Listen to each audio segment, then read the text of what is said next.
তাহলে 1 নম্বর নিয়মটা হচ্ছে শুরুতে দশমিক বিন্দু বা দশমিক চিহ্ন ছাড়া সংখ্যাগুলোকে সাধারণ পূর্ণ সংখ্যা হিসাবে গুণ করতে হবে। অর্থাৎ শুরুতে দশমিক ভুলে যেতে হবে, অর্থাৎ নর্মাল একটি গুণ করব। কিভাবে গুণ করব? ধরুন 580-র সাথে 50 গুণ করব। নর্মাল যেভাবে গুণ, মনে করবেন অঙ্কটাতে দশমিক নেই, আপনি আপনার মতো নর্মাল একটি গুণ করবেন। করি, সেটা হচ্ছে 4 একে 4, 4 4 16, 16 6 হাতের 1, 4 দোকানে 8 আর 1 9, 3 4 কত 12, 2 একে 2, 4 দোকানে 8, 2 দোকানে 4, 3 দোকানে 6, 4 8, 7 হাতের 1, 4 আর 2 6 আর 1 7 7। আমরা যদি এটা বৃত্তি পরীক্ষা 2025-এ আসছিল, 3 দোকানে 6, 3 0 0, 3 একে 3। আশা করি এই কাজটি সবাই পারবেন। তাহলে এখানে সবগুলো অঙ্ক আমরা কি গুণ করেছি। এখন পরের স্টেপটা খুব গুরুত্বপূর্ণ, গুণ্য এবং গুণক। আমরা জানি গুণক এটা গুণ্য এটা গুণক, বা এটা প্রথম সংখ্যা এটা কি দ্বিতীয় সংখ্যা। একটু ভালো করে খেয়াল করবেন, গুণ্য এবং গুণক দুটিতে দশমিকের পরে মোট কয়টি অঙ্ক আছে তা বের করি। আমরা তা বের করব। গুণ্য এবং গুণক এই দুটাতে দশমিকের পরে মোট কয়টি অঙ্ক আছে? একটি অঙ্ক আছে, এখানে কিন্তু নেই, এখানে একটি। এখানে কয়টি অঙ্ক আছে টোটাল? একটি দুইটি, অর্থাৎ দুইটি অঙ্ক আছে। এখানে কয়টি অঙ্ক আছে? একটি দুইটি তিনটি, অর্থাৎ দশমিকের পরে মোট কয়টি অঙ্ক আছে এখানে? দশমিকের পরে মোট তিনটি অঙ্ক আছে এখানে। আচ্ছা, আমরা অঙ্কগুলো বের করলাম। বের করার পর এটা এখানে কয়টা আছে? একটা দুইটা তিনটা চারটা, এখানে আছে চারটি। এখানে আছে কয়টা? 1 2 3 4 5 6, এখানে আছে 6টি। আমরা অঙ্কগুলো বের করলাম।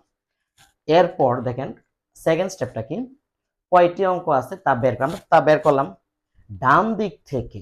এই যে ডান দিক, অর্থাৎ ডান দিক কোনটা? আমার হাতের ডান দিক, অর্থাৎ আমরা কি এই হাতে যে কাজগুলো, অর্থাৎ ডান দিক, ডান দিক থেকে মোট অঙ্কের সমান স্থান বামে গিয়ে দশমিক বিন্দু বসাতে হবে। অর্থাৎ ডান দিক থেকে মোট অঙ্কের সমান স্থান বামে গিয়ে আমাকে দশমিক বসাতে হবে। তাহলে এখানে দেখেন, এখানে মোট কয়টি অঙ্ক আছে? একটি। তাহলে একটি ঘর বামে, অর্থাৎ ডান দিক থেকে একটি ঘর বামে গিয়ে আমি দশমিক বসাবো। এই যে এখানে শেষ উত্তর। এখানে কয়টি আছে? একটি ঘর দুইটি, অর্থাৎ একটি অঙ্ক দুইটি অঙ্ক, তাহলে দুইটি অঙ্ক বামে গিয়ে দশমিক বসাবো ডান দিক থেকে। এখানে কয়টি অঙ্ক আছে? একটি দুইটি তিনটি, অর্থাৎ তোমাকে তিনটি, 1 2 3, অর্থাৎ এই জায়গায় দশমিক বসাতে হবে। অর্থাৎ তিনটি অঙ্ক বামে গিয়ে তোমাকে দশমিক বসাতে হবে। এরপর যদি দেখি আমরা এই অঙ্কটা, এখানে কয়টি অঙ্ক আছে? দশমিকের পরে মোট অঙ্ক কয়টি আছে? চারটি। তাহলে কি 1 2 3 4, আপনাকে ডান দিক থেকে চারটি গড় বামে এসে দশমিক বসাতে হবে। আচ্ছা, এই অঙ্কটাতে দেখি আমরা দশমিকের পরে কয়টি অঙ্ক আছে? একটি 2 3 4 5 6টি। এখন এখানে তো 1 2 3 4 5, এখানে 5টি অঙ্ক। এখন কি করা যায়? এটার ক্ষেত্রে আমরা 3 নম্বর নিয়মটা দেখব। যদি গুণফলের অঙ্কের সংখ্যা মোট দশমিক গড়ের চেয়ে কম হয়, অর্থাৎ গুণফলে অঙ্কের সংখ্যা, এখানে অঙ্ক কয়টি হয়েছিল? 6টি। এই 6টি কিন্তু মোট দশমিক গড়ের চেয়ে কম হয়, অর্থাৎ আমার কিন্তু কম হয়েছে। তবে বাম পাশে, বাম পাশ মানে এই পাশ, বাম পাশে প্রয়োজনীয় সংখ্যক শূন্য বসে দশমিক দিতে হবে। অর্থাৎ আমার গড় কয়টি দরকার? 6টি। এখানে আছে কয়টি গড়? 1 2 3 4 5, অর্থাৎ 5টি আছে। তাহলে আমাকে আরেকটি ঘর কি দিয়ে বসাতে হবে? শূন্য দিয়ে বসাতে হবে। শূন্য দিয়ে বসানোর পর আমাকে কি করতে হবে? দশমিক দিতে হবে। এখন আমরা অনেক সময় এই শূন্যগুলা আসলে ওইভাবে দশমিকের বামে যে শূন্যগুলো, এটি আসলে ওইভাবে ভ্যালু নেই। এটা আসলে জাস্ট দশমিকের অবস্থান স্পষ্ট বোঝানোর জন্য আমরা শূন্যগুলো দিয়ে থাকি, যাতে দশমিকটা বোঝা যায়। না হলে অনেক সময় দশমিকটা কি বোঝা যাবে না। তাহলে এই অঙ্কটাতে যদি কি দশমিকের পরে মোট কয়টি ঘর আছে? 3টি। তাহলে দশমিকটা কি হবে? 1 2 3, 3 ঘর কোথায় হবে? 3 ঘর বামে। আর সেম অঙ্ক, আপনার কাজ হচ্ছে শুধু দশমিক বসানো, আর কোনো কাজ নেই। নরমাল গুণ করবেন, শুধু দশমিকটি বসিয়ে দিলেই আপনার অঙ্ক সমাধান হয়ে যাবে। আমরা যদি দেখি এই অঙ্কে মনে করেন দশমিকটা এখানে নেই, তা দশমিকটা অন্য জায়গায়, এখানে দশমিক আছে, এখানে এখানে আছে, তাহলে কি দশমিকের পরে মোট কয়টি ঘর হইতো? 2টি। তাহলে এটা দশমিক কোথায় বসতো? 1 2, এই যে এই জায়গায়। ক্লিয়ার? ধরেন এই অঙ্কটাতে দশমিক হচ্ছে এই জায়গায়, এটার দশমিক হচ্ছে, ধরেন দশমিকটা এই জায়গায়, এটার দশমিক এই জায়গায়। তাহলে দশমিকের পরে মোট কয়টি অঙ্ক আছে? একটি দুইটি তিনটি। তাহলে 1 2 3 এই যে এই জায়গায় বসে দশমিক, তাহলে এই শূন্য দেওয়ার প্রয়োজন নাই, দশমিকও দেওয়ার প্রয়োজন নেই। কি ক্লিয়ার? কোনো কারণে এই অঙ্কটাতে যদি দশমিক এই জায়গায় থাকতো তাহলে কোথায় বসতো দশমিক? এই যে বাম, কয় ঘর আছে? এক ঘর। তাহলে আপনাকে এক ঘর বামে বসাতে হবে, ডান দিক থেকে। হিসাবটা কোন দিক থেকে আসবে?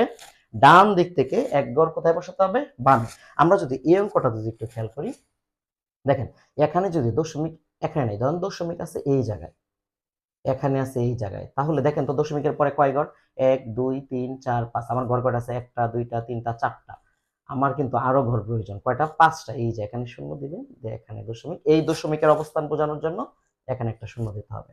আচ্ছা, আমরা যদি এই অঙ্কটা দেখি, ধরেন দশমিকটা এখানে আছে, এনে দশমিকটা এখানে আছে, তাহলে দশমিকের পরে মোট কয় ঘর আছে? 1 2 3 4 5, 1 2 3 4টা। আমাকে আরেকটা দিতে হবে। অর্থাৎ একই অঙ্ক, কিন্তু আপনি দশমিক বিন্দু কোন জায়গায় আছে এটার উপরে মিন করতে হবে। আমরা যদি এই অঙ্কটা দেখি, ধরেন এই অঙ্কটাতে দশমিক 1 2, ধরেন আমি দশমিকটা দিলাম এই জায়গায়, এই অঙ্কে দশমিক দিলাম কি এই জায়গায়, তাহলে দশমিকের পরে মোট কয়টি অঙ্ক আছে? 1 2 3 4 5 6 7টি। তাহলে মোট কয়টি আছে? 7টি। তাহলে আমার কি ডান দিক থেকে 7 ঘর বামে আসতে হবে। 1 2 3 4 5 6 7, অর্থাৎ আমাকে এই জায়গায় বসাতে হবে। কি আশা করি আপনারা কি বুঝতে পেরেছেন। If you like the video, subscribe, follow, like, comment and share. Thanks for watching.